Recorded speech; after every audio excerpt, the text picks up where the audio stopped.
যুক্তরাজ্যের national crime agency দেশটির সাবেক নগর ও দুর্নীতি বিরোধী মন্ত্রী টিউলিপ সিদ্দিকের বিরুদ্ধে তদন্ত শুরু করেছে। তদন্তের অংশ হিসেবে এনসিএর গোয়েন্দারা বাংলাদেশি দুর্নীতি দমন কমিশনের সঙ্গে গোপনে বৈঠকের জন্য সম্প্রতি ঢাকা সফর করেছিলেন। ব্রিটিশ সংবাদ মাধ্যম ডেইলি মেইল এক প্রতিবেদনে এ তথ্য জানিয়েছে।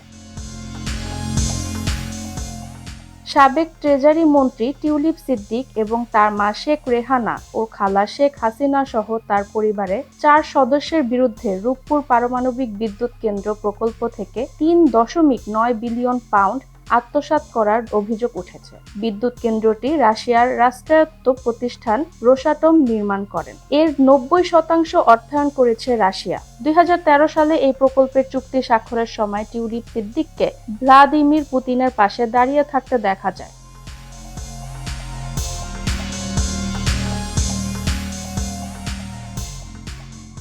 নাম প্রকাশে অনিচ্ছুক বাংলাদেশি কর্মকর্তারা জানিয়েছেন, এনসিএ ব্রিটিশ হাই কমিশনের মাধ্যমে এই বৈঠকের অনুরোধ করেছিল। বাংলাদেশে গত আগস্টে ছাত্র জনতার আন্দোলনের মুখে শেখ হাসিনার সরকারের পতনের পর 2 বার এনসিএর কর্মকর্তারা ঢাকা সফর করেছেন। যদি কোনো ব্রিটিশ নাগরিক বিদেশে ঘুষ হিসেবে অর্থ গ্রহণ করে, তবে ব্রিটেনের 2010 সালের ব্রাইবেরি আইনের আওতায় যুক্তরাজ্যে তাদের বিচার হতে পারে এবং সর্বোচ্চ 10 বছর কারাদণ্ড হতে পারে।